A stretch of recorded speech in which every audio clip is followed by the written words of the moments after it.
In this lesson, chapter 9.7b, this will be part 2 of the major skeletal muscles. It'll be part 2 out of about five parts. And in this part, we're going to take a closer look at the head and vertebral column and pectoral girdle.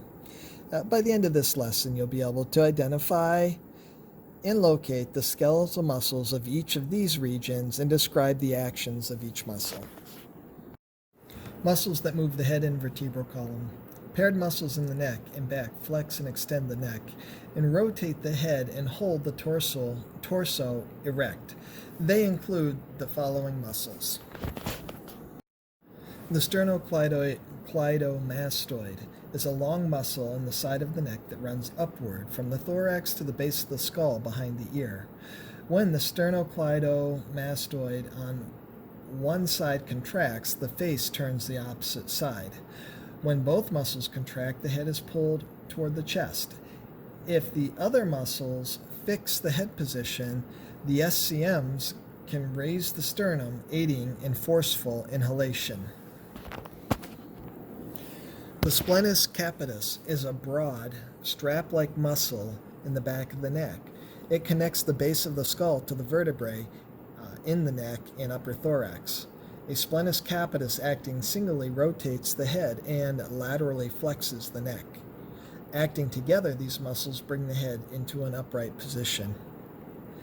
The semispinalis capitis is a broad, sheet-like muscle running upward from the vertebrae in the neck and thorax to the occipital bone and mastoid processes of the temporal bones.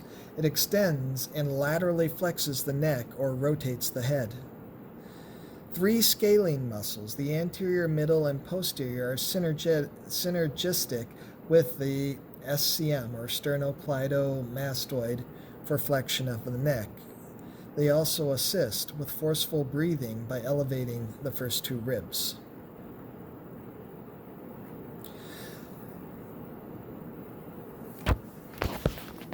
The quadratus lumborum is located in the lumbar region.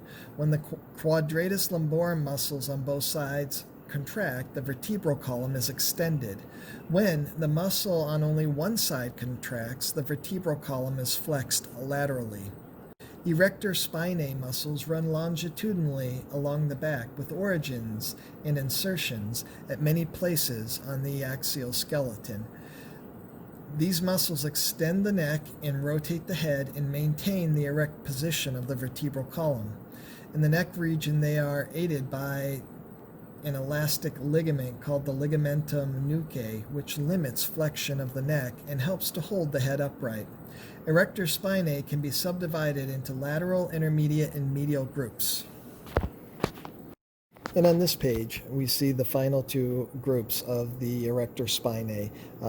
The second group, the intermediate group, are the longissimus muscles, and then the third group, or the medial group, are the spinalis muscles, as listed here. Muscles that move the pectoral girdle. The muscles that move the pectoral girdle are closely associated with those that move the arm. A number of these chest and shoulder muscles connect the scapula to nearby bones and move the scapula upward, downward, forward, and backward. Muscles that move the pectoral girdle include the following. The trapezius is a large triangular muscle in the upper back that runs horizontally from the base of the skull and the cervical and thoracic vertebrae to the shoulder. Its fibers are organized into three groups, upper, middle, and lower. Together, these fibers rotate the scapula. The upper fibers, acting alone, raise the scapula and shoulder, such as when shrugging the shoulders to express a feeling of indifference.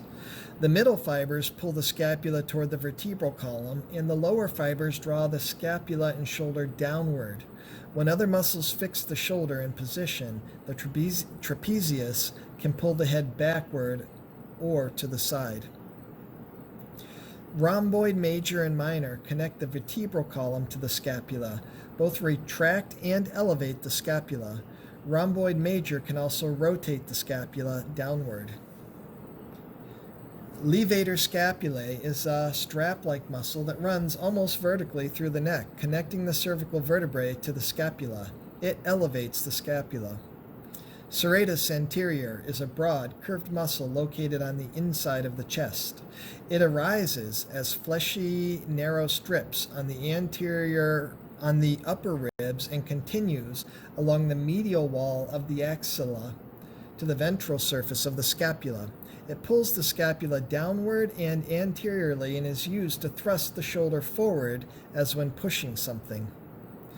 Pectoralis minor is a thin, flat muscle that lies beneath the upper pectoralis major.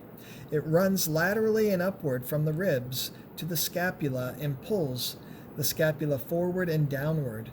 When other muscles fix the scapula in position, the pectoralis minor can raise the ribs and thus aid in forceful inhalation.